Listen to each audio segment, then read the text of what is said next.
Entrevista. Oferecimento Sesc. Conosco nos estúdios da Clube neste segundo bloco, meu amigo Henrique Aller, advogado Henrique Aller. Já estava aqui na escuta desse nosso primeiro bloco, quando falávamos com a vereadora Maria de Fátima, e agora a gente segue o bate-papo, né, Henrique? Já que tu também tem uma boa relação com a Câmara de Gramado, né? Falamos aqui há um mês atrás, em novembro, sobre o teu trabalho com os concursos públicos, realizado em parceria com a Câmara de Gramado, né? Bom dia, Henrique, bem-vindo novamente. Bom dia, Léo, bom dia, Davenir, bom dia aos ouvintes da Rádio Clube. Léo, o meu trabalho enquanto advogado com servidores públicos exige esse diálogo com as instituições, né? Não só a Câmara de Gramado, mas também os poderes executivos, a Câmara de Canela também. Mas, mais uma vez, agora esse ano a gente teve a oportunidade de estar ajudando a comunidade, né, na preparação desse concurso público que, segundo as notícias que saíram essa semana, vão ter o edital publicado no início do ano aí, com as provas previstas já para o início do próximo ano em Gramado. Ótimo. Então é um trabalho que não para, né? Porque sempre tem concurso, sempre tem preparatório, enfim, né? Então é um trabalho muito bacana. Inclusive tu desenvolveu uma plataforma, né? A gente ia falar disso no final, já vamos abrir o bate-papo falando da plataforma desenvolvida, né, Henrique? Léo, como a gente conversou da última vez aqui, os concursos municipais eles têm uma certa carência, né, de conteúdo preparatório. Então a gente está desenvolvendo, ainda não está 100% pronta, né? A rotina às vezes nos consome, mas a gente está desenvolvendo uma plataforma voltada para esses concursos públicos municipais, né? De preparação com conteúdo específico desses concursos, né? Como eu disse, muitas vezes são carentes, né? As grandes escolas, as grandes redes de ensino preparatório, elas são voltadas aos concursos a nível nacional, a nível estadual, e às vezes os concursos municipais eles têm uma certa defasagem, né, de oferta de conteúdo preparatório. Então esse é o nosso objetivo. Se Deus quiser, no início do próximo ano isso vai estar pronto para a gente poder estar divulgando efetivamente. Bacana demais. Muitas pessoas interessadas, né, em atuar, em participar de concursos públicos, e aí ter uma plataforma que ajuda na preparação é fundamental. O início da nossa conversa, né, Henrique, da tua nova vinda, do teu retorno aqui na rádio, foi um comentário que eu vi que tu fez na tua rede social falando sobre a lei do descongelo no Senado. Explica um pouquinho mais o que vai mudar com relação a isso, o que a gente tem de novidades já com relação a essa lei no Senado. Léo, durante o período da pandemia, né, o governo federal ele estabeleceu um projeto de ajuda financeira, né, para os municípios, para os estados, enfim. E os estados e os municípios que receberam esse aporte financeiro do governo federal, eles tiveram que aceitar algumas contrapartidas, né? Sim. De algumas medidas que tinham ser adotadas do ponto de vista orçamentário, para que recebessem essa ajuda do governo federal. Obviamente, naquele momento, né, isso foi lá no início da pandemia, né, Léo? Não se sabia ainda qual seria a dimensão do que viria para frente. A gente sabe que a coisa dali se agravou, inclusive. Então, obviamente, os estados e os municípios quase que em sua totalidade aceitaram receber essas verbas do governo federal e aceitaram, obviamente, essas contrapartidas.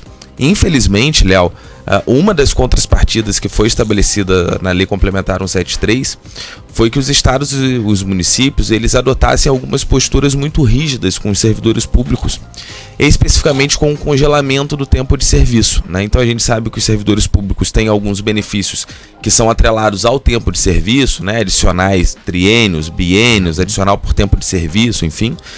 E uma das determinações da Lei Complementar 173 é que esse tempo ele ia ficar congelado. Então a gente sabe que os servidores públicos, principalmente, em sua grande maioria, principalmente em nível municipal, né, não pararam, né, porque os serviços públicos foram essenciais para o combate à pandemia. Mas esse período em que esses servidores trabalharam não estava sendo computado, né? De fato, algo que na minha concepção foi muito desproporcional. Se colocou um peso em cima dos servidores públicos, que foram justamente aqueles que trabalharam para que a gente superasse o estado de pandemia. Nós já tínhamos a aprovação anterior de um projeto de lei complementar que digamos assim, anulou essa suspensão para os servidores da saúde e da segurança pública. Então, para os servidores da saúde e da segurança pública, esse tempo já tinha voltado a ser computado. E agora nós tivemos, então, na semana passada, na semana retrasada, a aprovação de um projeto de lei que expande, né, a recontagem desse tempo para todos os servidores públicos do país, tá? Esse projeto de lei ele foi aprovado na Câmara e no Senado. E agora ele aguarda a sanção do presidente da República, né, Léo? Então o que esse projeto está estabelecendo é que esse período da pandemia, que tinha sido suspensa a contagem do tempo de serviço para os servidores, ele vai voltar a ser computado, né? Essa lei, ela já tinha sido aprovada? Ela foi aprovada agora, da Venir, para todos os servidores. Mas anteriormente teve uma outra lei que foi aprovada que atingiu os servidores da área da segurança e da saúde, né? Então essa lei agora ela não tem mais esse estabelecimento de área, né, de atuação dos servidores públicos, e ela aguarda, né, Léo, a sanção do presidente, que é a confirmação do presidente para essa lei entrar em vigor efetivamente e passar a valer, né? Entendi. A tua leitura, Henrique, com relação a esse clima, Senado, governo, até para aprovação de algumas pautas, né, que estão aí tramitando Câmara, Senado e governo. Como é que tu vê essa leitura do atual momento político do país para que esses projetos avancem ou não avancem, ou acabem às vezes esbarrando ali no Senado ou até mesmo no gabinete do presidente? Léo, essa relação institucional, né, ela de fato é muito complexa, né? Mas eu particularmente vejo que nesse segundo semestre, especificamente com relação aos servidores públicos, nós tivemos avanços bem importantes, né? Que sem dúvida nenhuma, me parece, são fruto de um diálogo do governo federal com o poder legislativo, né? Com o Congresso. E veja, a gente não teve só a aprovação desse projeto, por exemplo, em regime de urgência, né? Esse projeto era um projeto que estava há muitos anos já tramitando, desde 2022, salvo engano, né, Léo? Que esse projeto vinha tramitando no Congresso Nacional, inicialmente na Câmara, depois no Senado. A tramitação no Senado, inclusive, foi muito rápido. Foi um projeto que teve aprovação de urgência na Câmara dos Deputados, depois teve aprovação de urgência também no Senado, né? Enfim. Mas nós tivemos outros avanços importantes, né? Um deles, inclusive, Léo, foi um projeto de uma PEC, né? Uma emenda constitucional, uma proposição de emenda constitucional que foi aprovada agora no dia 18 e 19 de dezembro, né? Que também é uma conquista muito importante para os servidores públicos, que é o fato de que agora é possível aos professores do país acumular a função de professor com qualquer outro cargo público, né? A Constituição anteriormente ela restringia a acumulação de cargos públicos a 3 situações, né? Ou 2 cargos de professor, ou 2 cargos de profissional da saúde de profissão regulamentada, 2 cargos de médico, 2 cargos de enfermeiro, enfim, ou um cargo de professor com um cargo técnico, né? Então, por exemplo, o professor ele não podia acumular o segundo cargo público dele com um cargo de qualquer natureza. Obrigatoriamente tinha que ser um cargo de natureza técnica científica, um cargo de contador, um cargo de advogado, mas ele não podia, por exemplo, ser um agente administrativo, ele não podia ter um outro cargo que não exigisse uma formação específica. E isso criava algumas distorções. E aí, de novo, voltando para o âmbito municipal, em que a gente às vezes tem uma realidade, Léo e Davenir, que é um pouco diferente do servidor a nível estadual e nível federal, que às vezes tem um padrão remuneratório mais elevado do que a nível municipal. E, portanto, às vezes o servidor que é professor, ele tem a necessidade de ter um outro cargo público para subsistência mesmo, né? E, de fato, era uma certa distorção ele não poder acumular esse cargo de professor com outro qualquer. Era algo que já não fazia mais sentido, na minha concepção, essa vedação. E nós tivemos esse avanço importantíssimo, isso já está valendo. Isso, inclusive, é uma questão importante, Léo, para quem vai prestar concurso público, porque esse conteúdo, inclusive, de acumulação de cargos públicos é um dos temas mais cobrados nas provas de concurso público, né? Então as bancas costumam perguntar quais são as hipóteses de acumulação de cargo público previstas na Constituição. E agora nós vamos ter, então já está valendo isso, né? A emenda constitucional 138 de 2025, ela estabelece que é possível a acumulação de um cargo de professor com outro de qualquer natureza. Então o professor ele vai poder ter qualquer outro cargo público. Qual é a outra exigência que se tem, além da natureza do cargo, vamos assim dizer, né? Que haja compatibilidade de horário, né? Então, obviamente, os 2 cargos eles têm que ter uma compatibilidade para que o servidor ele possa exercer os 2 ao mesmo tempo, né? Sim. Mas havendo compatibilidade de horário, o professor vai poder ter outro qualquer cargo dentro da prefeitura. Eu quero ser recepcionista da prefeitura e professor. Eu vou poder ser? Vai poder ser. A gente tem muita situação aqui em Canela e Gramado de um cargo que é um cargo da educação, mas não é um cargo do professor, que é o cargo de monitor, né? Henrique, então eu vou poder ter um cargo de monitor e um cargo de professor? Vai poder ter, não tem problema nenhum, né? Então esse é um avanço importante, Léo. Então, toda vez que a gente fala nesse diálogo Congresso, poder executivo, enfim, eu acho que a gente às vezes se prende muito às narrativas de questões muito pontuais, né, como a gente estava tendo essa polêmica agora da indicação do ministro do Supremo Tribunal Federal, que é uma questão que em poucas semanas a gente vê que já saiu, né, do foco da mídia, e nós tivemos avanços importantes. Isso faz parte, né? A gente que está acostumado, Léo, a lidar com essa dinâmica, vamos assim dizer, às vezes a gente tem que olhar pelas entrelinhas e olhar os bastidores, né? Tem muita coisa acontecendo além da capa do jornal, né? Então, veja, a gente teve avanços importantíssimos para os servidores, né? Que é uma questão que não saiu na grande mídia, né? E que são avanços importantes. Então, eu acho que faz parte, né? E é bom que a gente tenha isso, Léo. Um Congresso atuante, é bom que a gente tenha essa oposição, porque senão a gente, né, não tem o diálogo democrático que é necessário, né? Então isso é importante, faz parte. Só uma curiosidade minha ali, a questão das cargas horárias ali, né?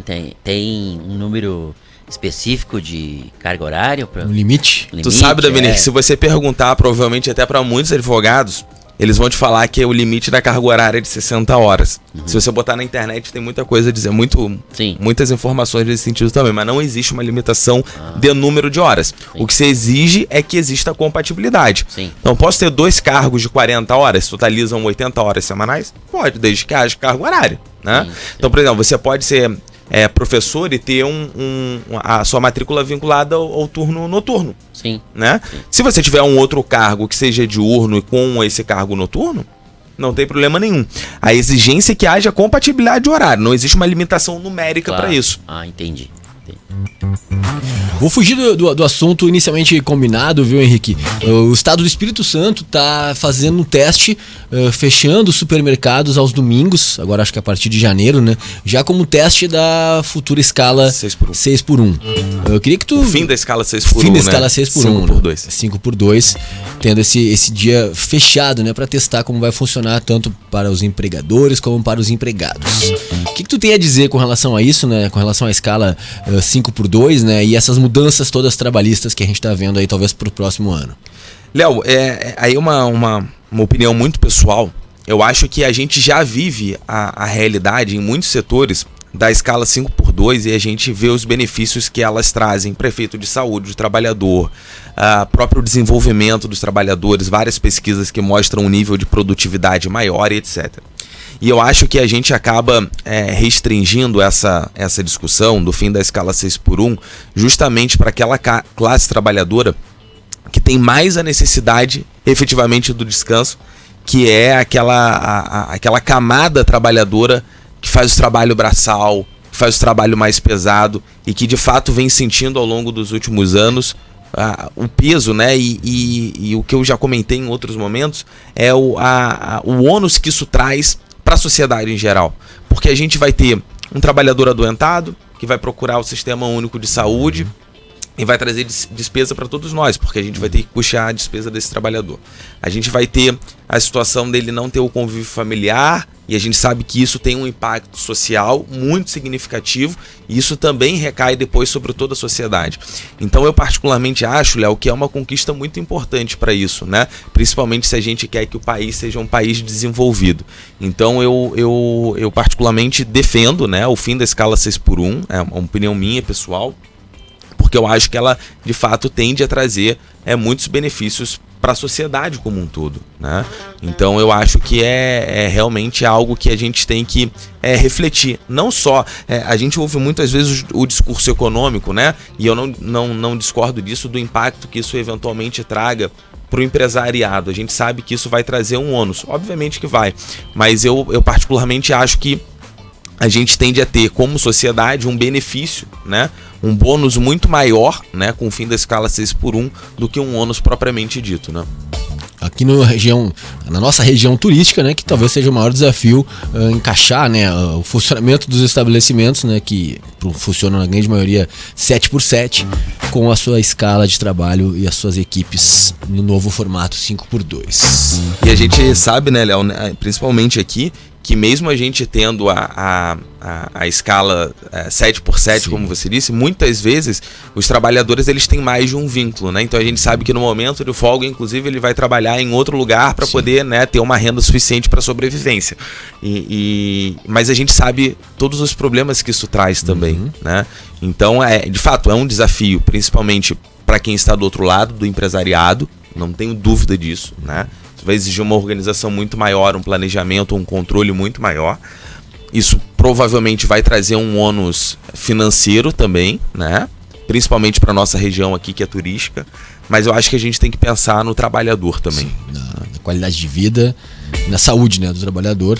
Com certeza, o trabalhador que funciona nesse regime 7x7, que mesmo no dia de folga faz bicos e faz extras em outros lugares, ele deve entregar um desempenho muito provavelmente, né, não vou aqui dizer 100%, mas provavelmente inferior àquele que descansa, que trabalha direitinho, 5x2 ou 6x1 que seja, mas que dedica o seu dia de folga para descansar. Ele deve produzir muito melhor nos seus dias de trabalho do que aquele que não para nunca e que uma hora vai estar sempre cansado, né? Uma hora vai chegar num estado de cansaço, enfim. Esgotamento que não vai conseguir entregar tudo aquilo que ele precisaria entregar no seu trabalho. 8h49, pra gente já ir fechando, mais um destaque aí, Henrique, que tu queira trazer, que seja importante a gente aproveitar a tua vinda aqui na rádio nesta véspera de Natal.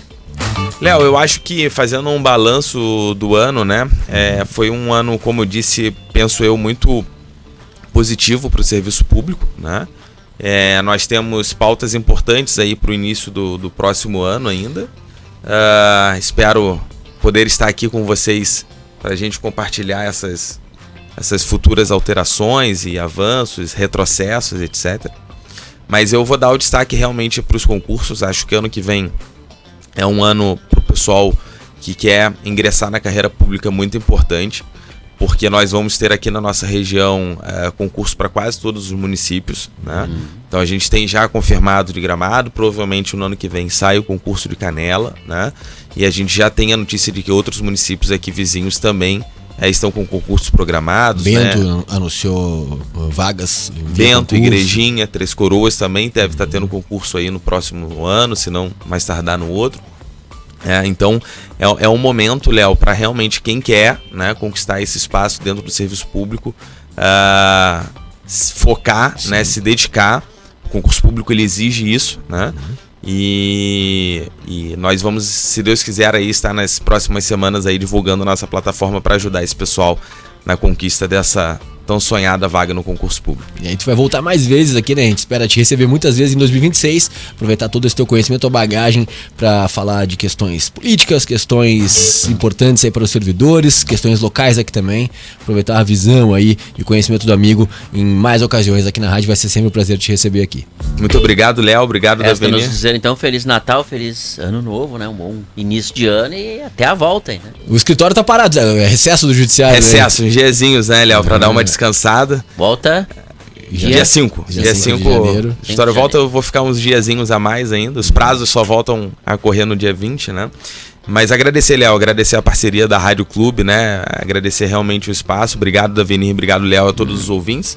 E desejar a todos, então, um Feliz Natal, né? Que seja uma data, a noite de hoje seja uma data realmente muito iluminada, que a gente possa fazer as reflexões para que a gente tenha um próximo ano realmente de muitas conquistas, de muita saúde e a esperança.